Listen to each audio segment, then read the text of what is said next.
துடிப்பு மடிப்பான மேற்கு மலை தொடர்களை பாக்குறப்ப எல்லாமே அம்மாவோட அடிவயிற்று சுருக்கங்கள் தான் ஞாபகத்துக்கு வருது.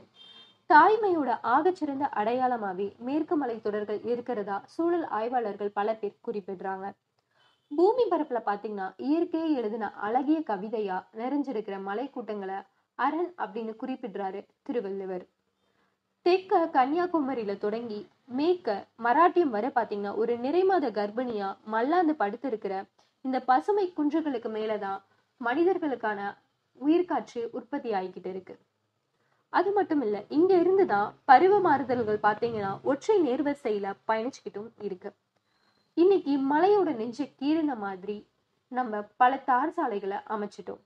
அதுதான் பாத்தீங்கன்னா மலையோட அழிவுக்கு தொடக்க புள்ளியா இருந்திருக்கு. மரத்தை சரிச்சு மலைகளை தகர்த்து இன்னைக்கு அமைக்கப்பட்ட சாலைகள்ல இறைச்சலோட பல வாகனங்கள் பயணிச்சுக்கிட்டு இருக்குது.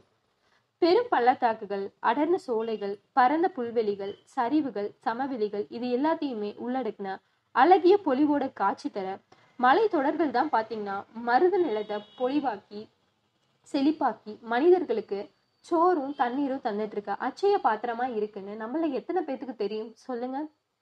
மழை சரியிறப்பவும் நிலம் வெடிக்கிறப்பவும் பச்சை மீனிகள்ல நெருப்பு எரியறப்பவும் நமக்கெல்லாம் என்ன தோணிரும் பெருசா? அடடா, சுற்றுலாக்கு போக முடியலையே அப்படிங்கிற ஏக்கத்தை தவிர என்ன தோணும் சொல்லுங்க. எவ்வளவு அழகான மேற்கு தொடர்ச்சி மலை, அது இல்லைன்னா அதாவது தென்னிந்தியாவுல என்ன நிலைமை ஏற்பட்டிருக்கும் கொஞ்சம் யோசிச்சு பாருங்க.